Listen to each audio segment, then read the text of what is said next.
Como decía, muy buenas tardes. Soy Lorenzo Cotino, el director del área de privacidad de Odiseya, el Observatorio de Impacto Ético y Social de la Inteligencia Artificial y catedrático de Derecho Constitucional de la Universidad de Valencia.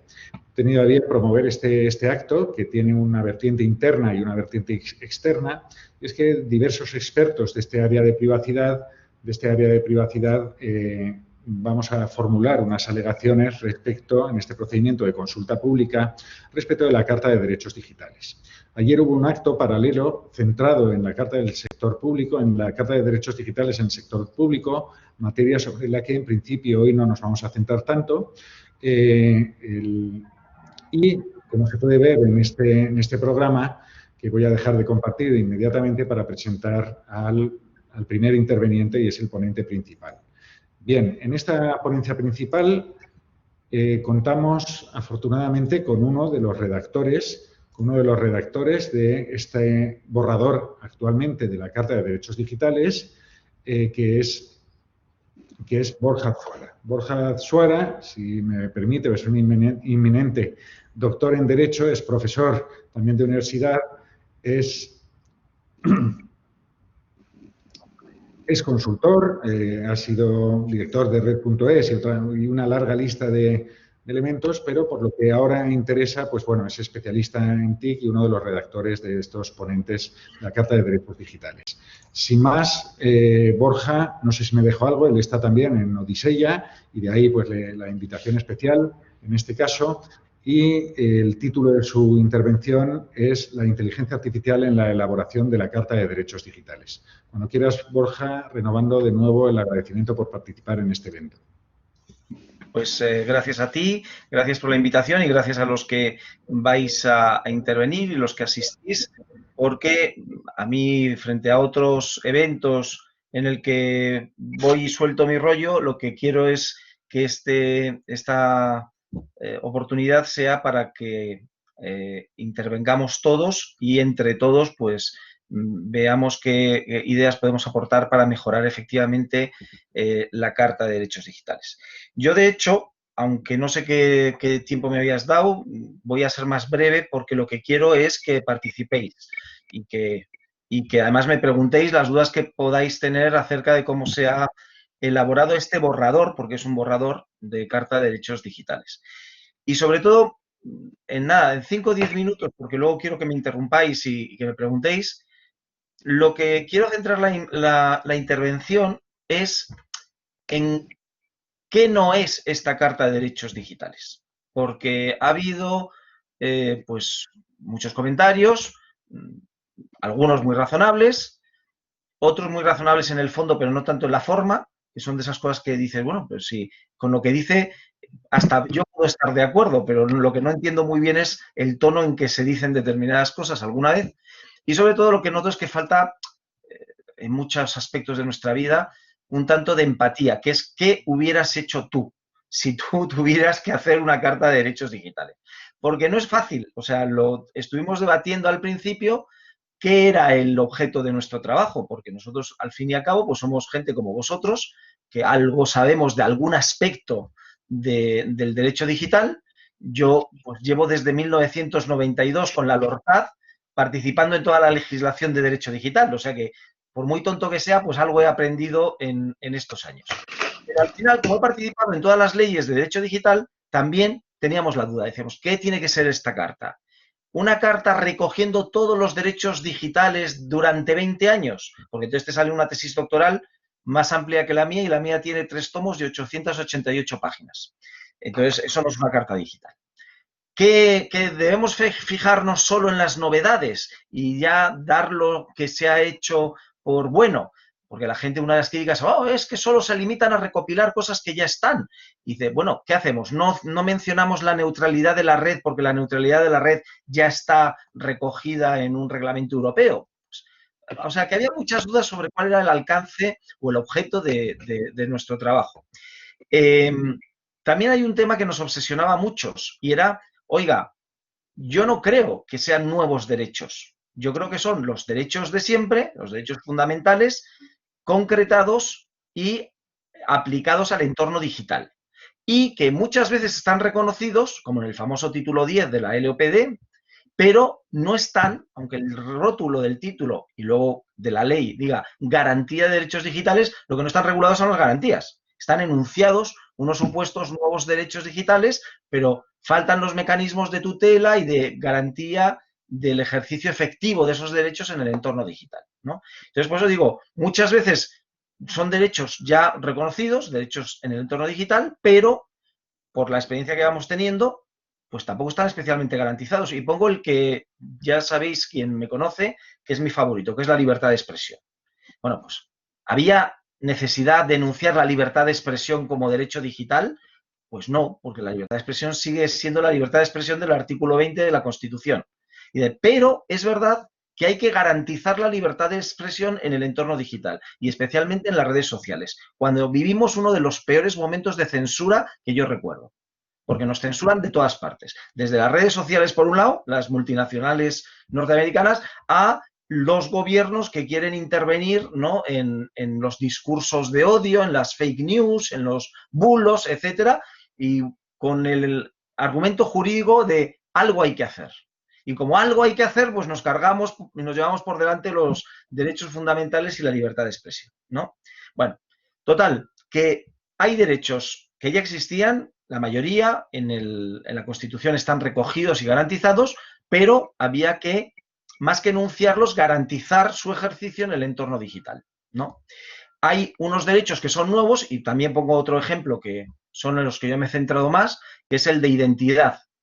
Pues parece mentira, pero en la Constitución española no está el derecho a la identidad.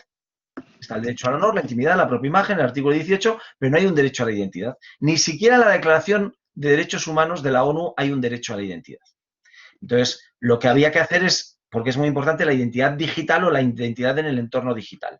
Y había que enunciarlo de alguna forma y, sobre todo, ver qué garantías debe tener la identidad digital. Y unido al de la identidad, el del pseudonimato, que esa fue una aportación que hice porque soy muy pesado con este tema desde hace tiempo, y es una pelea, pero también lo quiero dejar encima de la mesa porque creo que tiene que ver mucho con la identidad digital, digo, con la inteligencia artificial y con los algoritmos y el profiling, etcétera, ¿no? Decir, oiga, ¿tenemos derecho o no tenemos derecho a entrar en las redes sociales o en cualquier aplicación con un seudónimo? ¿O tenemos que ir con el DNI en los dientes e identificarnos con nombre y apellidos? Bueno, pues frente a los que dicen que se acabaría mucho discurso del odio en las redes sociales si estuviéramos con nuestro nombre y apellido verdaderos y no con un seudónimo, yo creo que sí tenemos derecho a un seudónimo, a usar un seudónimo, como existe, por ejemplo, en propiedad intelectual, y que lo que no tiene que haber es el anonimato entendido como impunidad.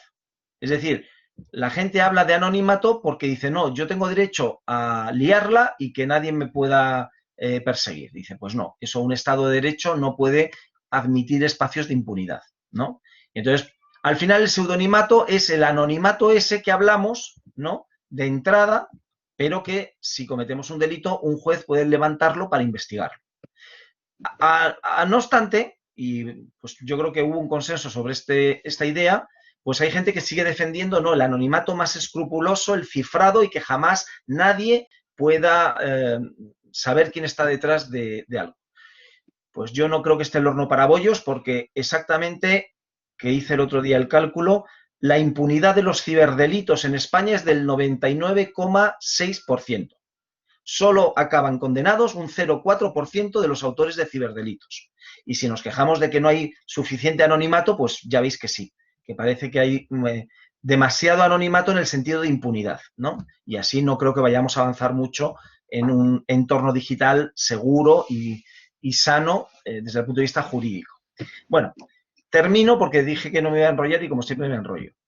En lo que se refiere a la inteligencia artificial, que además yo pienso, ¿cómo hubiera hecho la inteligencia artificial una carta de derechos que recoja la inteligencia artificial, ¿no? Creo que se nos ha olvidado uno muy importante y me he dado cuenta después, y es el derecho a la inteligencia artificial. Tenemos tanto miedo a la inteligencia artificial que todos son derechos ante o frente a la inteligencia artificial. Y yo reclamo el derecho a la inteligencia artificial. ¿Por qué esa perspectiva? Porque hemos visto tantas películas y tantos episodios de Black Mirror que parece que no esperamos nada bueno de la inteligencia artificial. Y entonces son todos derechos frente a los abusos de la inteligencia artificial. Y sin embargo, pues hay que recordar una y otra vez que actualmente se lucha contra el cáncer con inteligencia artificial y con Big Data, y que hay muchos usos buenos de la inteligencia artificial que yo no me quiero perder, aunque obviamente quiera vigilar los malos usos posibles de la inteligencia artificial, ¿no? Bueno, pues en este sentido, y os doy paso por si queréis hacer alguna pregunta, lo único que os pido a todos es que penséis, si vosotros tuvierais que hacer una carta de derechos digitales, seguramente, como no puede ser muy extensa, y yo creo que algunos artículos se nos han ido un poco de la mano, penséis en la Carta de Derechos Fundamentales y en nuestro título primero de la Constitución. Y entonces, vayamos por capas. Aquí se trataba solo de poner el enunciado de los principales derechos, pero no de hacer una ley orgánica de desarrollo de cada uno de los derechos. Entonces, tendríamos que distinguir cuál es la percha que tiene que estar referente a la inteligencia artificial en la Carta y luego incluso empezar a trabajar en una posible ley orgánica de desarrollo de esos derechos que están enunciados en la Carta de Derechos Digitales. Pero lo que no se puede es hacer una carta digital que sea el enunciado y todas las leyes orgánicas de desarrollo. Porque ya digo que entonces no será una tesis doctoral que no tiene, o sea, no hay una ley que sea, tocaría todas las ramas del derecho, ¿no? Entonces, creo que está bien ahora desarrollarlo todo y luego hacer lo que tuvimos que hacer nosotros, es de todo esto, ¿qué ponemos la puntita del iceberg en la carta? Y todo lo demás guardarlo para los desarrollos, cuando toque. Pero todo no puede estar en la carta, porque si lo hacemos con todos los artículos, pues insisto en que no es una carta ni siquiera una ley, es prácticamente tocamos todos los ámbitos del derecho.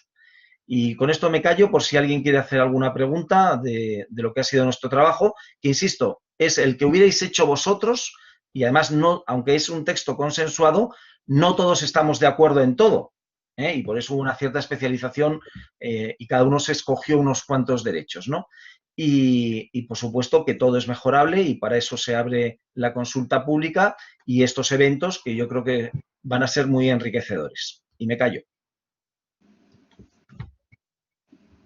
Bueno, Borja, te callas porque quieres, porque tenías más tiempo, pero te lo agradezco porque recuerdo a los que están siguiendo este acto, es un acto que está estructurado de esta manera, una primera ponencia, por lo cual en este caso vamos a dar un turno de palabras, de preguntas breve, para luego en 5 bloques hemos dividido los contenidos de esta carta para hacer posibles aportaciones, es decir, sobre la base de un presunto conocimiento de lo que dice la carta, que se recordará, pero sí que nos vamos a centrar en los posibles cambios. Hay una palabra pedida, yo sí que te haría alguna referencia. Luego el primer bloque va a ser una valoración general que vamos a hacer como grupo de expertos de privacidad de Odisea. Haremos una valoración general. Yo sí que diría que, claro, vosotros habéis trabajado, sois expertos todos ciertamente, o sea, no solo de palabra, de reconocido prestigio. ¿Acabáis sabiendo vosotros mismos el alcance que ha de tener la carta o aún seguís sin saberlo? Lo digo porque esto, tú lo has señalado, que una carta no puede ser un desarrollo muy amplio, pero tampoco se puede quedar en un mero reconocimiento de lo que ya hay. Y la pregunta interna, aprovechando que tenemos a alguien desde dentro, ¿en algún momento sabéis cuál es la dimensión que ha de tener la carta? A mi juicio, debería ser un estímulo para futuras normativas y, insisto ya, y luego lo comentaremos, pero debería ir a máximos, porque para rebajar las expectativas ya estarán los que hagan regulaciones fuertes. Pero bueno, esa es la pregunta y enseguida paso a dar otras palabras que se han pedido. Pues lo vamos sabiendo, porque también lo vas sabiendo con las reacciones, ¿no? Y lo que pasa es que hay tensiones o, digamos, las opiniones empujan en varios sentidos. Entonces, están los de que, oye, os habéis quedado cortos y teníais que haber sido mucho más ambiciosos. Entonces dices, ¿una carta de derechos es hacer de gurús? ¿O es, como yo había un término que puse, casi me matan mis compañeros, que era los derechos más sentidos? Dice, ¿qué? ¿Eso qué jurídicamente qué es los derechos más sentidos? Pues yo creo que el derecho tiene que reconocer como las primeras cartas de derecho. ¿Cuáles eran los derechos en su momento, en la guerra de independencia de Estados Unidos, que los ciudadanos sentían como más necesarios reclamar frente al poder, etcétera? Entonces, incluso pues los neuroderechos, pues está muy bien, pero vete tú y cuéntaselo al primero que pase por la calle, oiga, ¿qué es eso de los neuroderechos? ¿Usted lo siente como una necesidad en su día a día para que se regulen los neuroderechos? Pues seguramente no. Entonces ha habido un poco de todo y seguramente nos hemos quedado cortos en la perspectiva, ¿no?, de hacia dónde vamos. Pero esto era un grupo de expertos para hacer una carta de los derechos digitales del 2020 o de gurús de los que serán los derechos digitales de 2050. Cuando no es una foto, esto pues irá evolucionando y a medida que se vayan consolidando derechos, yo creo que se deben reconocer, que es lo que han hecho las cartas siempre desde el We the People de la Constitución norteamericana, pues es reconocer los derechos a medida que el pueblo los iba sintiendo como una necesidad, ¿no? Entonces yo creo que efectivamente, como bien dices, tienes razón los que critican la carta como poco ambiciosa, porque podía haber sido más. Ahora, nos hubieran criticado como ciencia ficción, ¿no? De derecho ficción, de decir, oiga, que eso, vaya usted por la calle y cuéntele esos derechos a ver si le suenan al tendero de la esquina.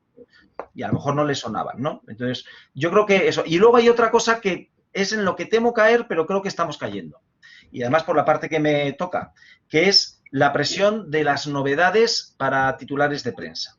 ¿Qué es lo novedoso? Entonces, como lo mío del derecho al pseudonimato, pues suena así raro, es muy novedoso, pues parece que es la estrella de los derechos cuando el seudónimo existe en el derecho español desde hace mucho, ¿no? Pero como lo hemos llamado del pseudonimato, pues suena rara. Incluso hay gente, me hace gracia porque expertos que dicen, es que no sabéis escribir porque no se dice pseudonimato, sino pseudoanonimato. Digo, no, eso es el falso anonimato. El pseudonimato viene de seudónimo, ¿no?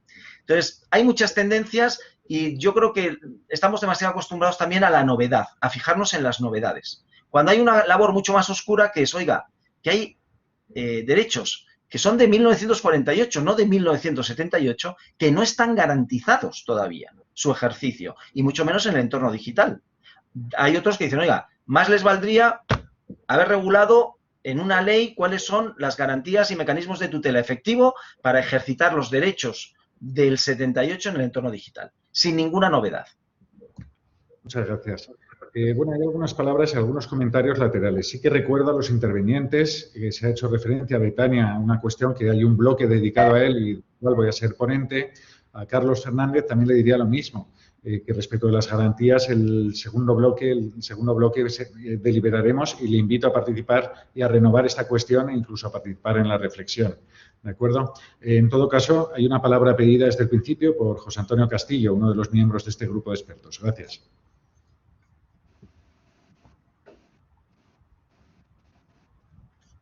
José Antonio. No... Hola, buenas tardes. Creo que se escucha bien. Eran un par de reflexiones cortas a Borja Suárez, ya que ha hecho mención al derecho al pseudonimato. La primera pregunta la ha formulado ya un poco el profesor Lorenzo Cotino. ¿Qué es lo que pretende ser la carta a medio plazo? Yo cuando la he leído no sabía si la pretensión a medio plazo era una ley eliminando otras que ya estuvieran vigentes, o una refundición de textos, una orientación para refundir textos normativos ya vigentes. No me queda del todo claro. Y sobre el pseudonimato, ¿realmente está en peligro esa realidad y los bienes jurídicos que están en torno a ella? Vale, pues muy brevemente.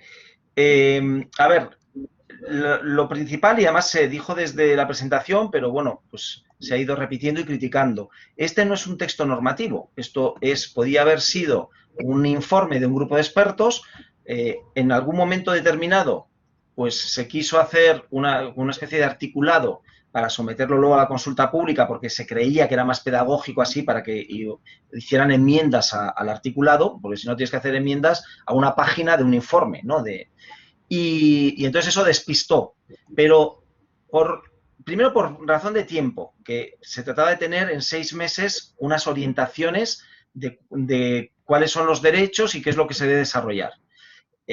Yo hubiera sido partidario, y lo dije desde el principio, de hacer una ley orgánica y cargarnos el título 10 de la Ley de Protección de Datos. Y dice, si esto es tan importante, saquémoslo de la Ley de Protección de Datos y hagamos una, además, aclarando algunos conceptos que yo creo que no estaban muy bien en el título 10. Bien. Pero eso nos hubiera llevado a hacer una ley orgánica un mínimo de 2 años. Y además no dependía de nosotros, depende del legislador. Luego, entonces cuando hay una crítica que dice, no, es que vosotros no sois legisladores, dice, ya lo sabemos. Dice, la crítica obvia, pues ya sabemos que no somos. No, y tampoco sois constituyentes. Dice, pues ya me levanto yo por la mañana y ya veo que no soy un constituyente. Somos un grupo de expertos que lo que hacemos es, no quiero usar la manida expresión de hoja de ruta, entonces me he inventado lo de carta de navegación.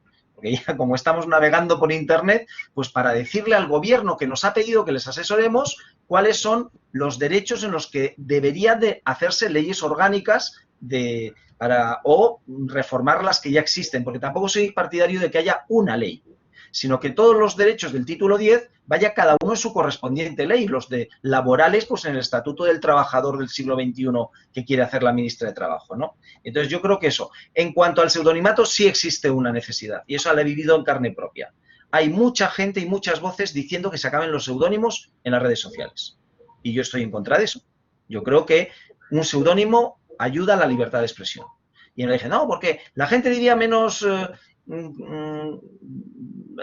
cosas agresivas y tal. Y dice, a mí me da lo mismo. A mí, dame 1000 haters y 1000 trolls, pero no me pongas un censor, ¿no? Y con eso se quiere limitar la libertad de expresión. Muchísimas gracias. Sobre esto es posible que podamos comentar sobre el pseudonimato. Yo te diré que en la primera lectura que hice en septiembre pensaba que se refería, al pseudonimato que hace referencia al Reglamento Europeo. Y de hecho creo que no debería desconectarse del todo, porque el pseudonimato precisamente lo que permite es unas capas de no identificación, pero la posibilidad de reidentificación para la comisión de delitos, etcétera. Quizá no lo había meditado, pero pueda ser interesante. Yo pensaba que estaba más volcado al tema de datos, pero si está con esa finalidad, ya que es un derecho con tu cuño, con tu nombre y apellidos, pues creo que podrá ser interesante el matizarlo más, porque igual no se entiende cuál es la finalidad y su conexión con la... Bueno, pero Lorenzo, si es que tienes razón, yo pensé en las dos cosas, porque al final cuando además desarrollo un concepto, miro ese concepto en el BOE en todas las leyes y en qué contexto se utiliza. Y el seudónimo se utiliza en temas de pseudonimización del reglamento, que es una capa superior al anonimato que no se puede reidentificar, y el pseudonimato alguien puede identificar. Y para la persecución de un delito, pues tiene que poder alguien reidentificar. Y luego también estaba en el ámbito de la propiedad intelectual el uso del seudónimo, que eso está reconocido ya desde hace mucho más. Entonces, sí, yo creo que por eso es un derecho fundamental con distintas vertientes. Yo, de hecho, no quiero centrar ahora el debate, porque tenemos muchos bloques que comentar, pero recordaré, los padres fundadores de Estados Unidos defendieron la Constitución americana bajo anonimato. En Estados Unidos el anonimato está muy vinculado a la libertad de expresión de siempre. Y yo siempre lo he defendido, pero con las limitaciones que estás señalando. Pero bueno, Borja, no sé si vas a tener ocasión de seguirnos en el resto del debate y te invitaremos a participar. Lo que sí que me gustaría, si no hay otra mano levantada, es empezar a hacer las referencias por bloques, que luego hay un periodo, como mínimo la mitad de cada periodo, para que haya una deliberación, etcétera. Yo, no obstante, sí que te señalaría, Borja, tú sabes, en la academia somos muy duros, nos dedicamos más que a hacer, a deshacer y a criticar. Y he leído enseguida críticas muy fuertes a la carta, creo que muy razonables la mayoría. ¿Por qué? Porque tú lo has dicho bien, ¿cuál lo hubiéramos hecho nosotros? Y eso es una muy buena pregunta. Yo a los miembros de esta carta les he pedido que estamos aquí para mejorar, lo he puesto en el título, para intentar mejorar la carta y para hacer esta reflexión, pero en un tono constructivo. Es decir, por supuesto, las críticas son inherentes y si no, no seríamos académicos, pero no se trata de destruir o de construir todo lo hecho, sino de intentar mejorarlo. Porque, insisto, me parece muy buena tu reflexión, que nos hubieran puesto en ese papel y, de hecho, el nombre y los apellidos de quienes estáis ahí os avalan que no sois cualquiera que pasaba por ahí. Y en ese sentido, pues os felicito. Y dicho lo cual, ahora pasamos a criticaros y a hacer propuestas de mejora. Una cosa, estoy viendo algunas preguntas en el chat, ¿no? Y no puedo contestarlas a todas porque me extendería y os quitaría tiempo a vosotros. Por ejemplo, la última de Carlos Fernández, que dice que no se desarrollan mecanismos precisos de tutela. Obviamente, esos mecanismos precisos serían en las leyes orgánicas de cada uno, pero lo que sí se apuntan es los distintos mecanismos. Yo, por ejemplo, he insistido también uno en que soy muy pesado, que es los organismos de autorregulación sectorial, ¿no? Que lo fomentan todas las directivas europeas, pero luego al final, por ejemplo, no tenemos un organismo de autorregulación sectorial de redes sociales, no lo tenemos. Y entonces campan a sus anchas y hacen lo que quieran, y con eso de que soy una empresa privada, pongo mis normas y puedo hacer lo que quiera, y digo, pues mira, serás la única empresa en España que puede hacer lo que quiera sin acatar las leyes, ¿no? Entonces, hay determinados niveles, se describen cuáles son las posibles, por ejemplo, de la jurisdicción específica para temas digitales, Moisés Barrio, pues es un fan del tema, otros no lo veíamos claro, se ha apuntado como una posibilidad, pero, insisto, eso tampoco nos corresponde a nosotros regularlos, porque lo hará el legislador con las leyes necesarias. Pero lo que sí ponemos hacemos hincapié, ponemos el acento en que no vale de nada enunciar un derecho si no se desarrolla un mecanismo de tutela efectiva. Muchas gracias. El bloque 2 precisamente haremos referencia al tema de garantías y, bueno, ya has adelantado una parte interesante, pero sí que algo vamos a poder comentar. Muchísimas gracias, Borja, por esta primera intervención. Nos ha permitido, por la brevedad, el tener algún diálogo, pero insisto que quedas invitado a cada uno de los bloques porque vamos a deliberar y, sin duda, pues como miembro de Odisea te pasaremos también el texto, aunque ahí simplemente pues podrás ser un observador casi externo, porque es una mejora al propio borrador vuestro, pero será un placer compartírtelo. Muchísimas gracias y vamos a empezar con el primer bloque. Voy a detener esta primera grabación.